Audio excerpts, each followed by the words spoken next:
સુરતમાં ભાજપના પીઠ અને સ્થાપક નેતા ફકીર ચૌહાણે પક્ષની વર્તમાન કાર્યશૈલી સામે નારાજગી વ્યક્ત કરી છે। તેમણે જણાવ્યું છે કે પહેલા કોંગ્રેસના શાસનમાં આંદોલનકારીઓનું સન્માન કરવામાં આવતું હતું, પરંતુ હવે કાયદાનો ડર બતાવી લોકોનો અવાજ દબાવવામાં આવે છે। તેમણે વધુમાં કહ્યું કે પ્રજા સુધી વાસ્તવિક વિકાસ પહોંચતો નથી અને માત્ર વડાપ્રધાન નરેન્દ્ર મોદીના નામ પર જ આભાસ ઊભો કરવામાં આવે છે। 88 વર્ષીય ફકીર ચૌહાણના નિવેદનોથી સુરત ભાજપમાં રાજકીય ગરમાવો જોવા મળ્યો। ખાસ કરીને ચૂંટણી પહેલા વરિષ્ઠ કાર્યકરોની ઉપેક્ષા અને લોકશાહીના અધિકારો છીનવાતા હોવાની વેદના પણ તેમણે વ્યક્ત કરી હતી। તેમના નિવેદનોથી સંગઠનમાં પણ ચર્ચાનો માહોલ સર્જાયો હોવાનું રાજકીય વર્તુળોમાં માનવામાં આવી રહ્યું છે। ફકીરભાઈ ચૌહાણ પૂર્વ મેયર હાલમાં જ સ્નેહ મિલન કાર્યક્રમ હતો, એમાં બધા કાર્યકર્તાને યાદ કરવામાં આવ્યા અને બોલાવ્યા હતા। આમ પણ ઘણી મિટિંગ હોય છે તેમાં બોલાવે છે, હું પણ ગયો હતો। એમાં મારી કોઈ સ્પીચ હતી નહીં, ફક્ત આપણે સાંસદ મુકેશ દલાલ, deputy chief minister Harsh Sanghavi અને કેન્દ્રના જલ સંસાધન મંત્રી CR પાટીલ હાજર હતા અને એમની સ્પીચ હતી। આમ પણ અવગણના જેવો અનુભવ મેં કર્યો નથી।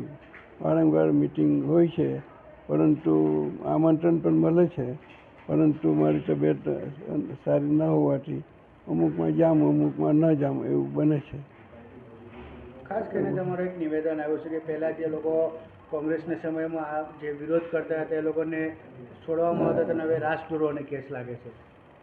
હવે એમાં શું હતું કે ત્યારે રાજદ્રોહ અને રાષ્ટ્રદ્રોહનો કાયદો અલગ હતો, એટલે રાજદ્રોહના કાયદા હેઠળ અટકાયત થતી, એટલે અમારી પણ ધરપકડ કરવામાં આવતી, પરંતુ પછી ત્યાં હેડક્વાર્ટરમાં લઈને છોડી દેતા।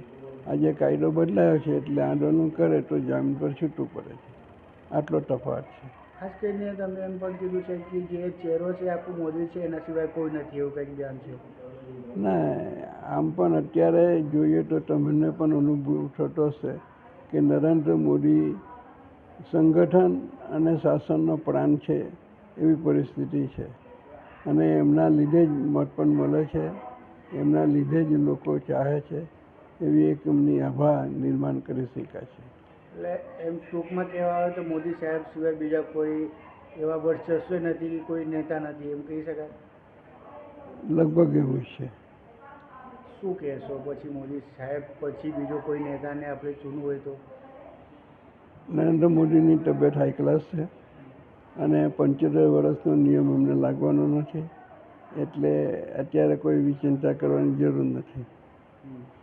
ને આજે ખાસ કરીને જે દેશદ્રોહની ને રાજદ્રોહની કેસ એક થઈ ગઈ છે, કોંગ્રેસ સમયમાં એ નથી, હાલ થઈ ગઈ છે, તો કોઈ પણ જે પણ લોકો આમાં વિરોધ કરે એના ઉપર થઈ જાય, એને વિષયમાં શું કહેશો? મેં કહું હવે તો આમાં શું છે કે જે અધિકારી છે ને, જે પોલીસ અધિકારી, એની પર મોટે ભાગનો આધાર રહેલો છે।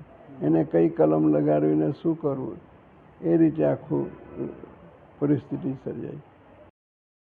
યાસીન દારા, દિવ્યાંગ ન્યૂઝ, સુરત।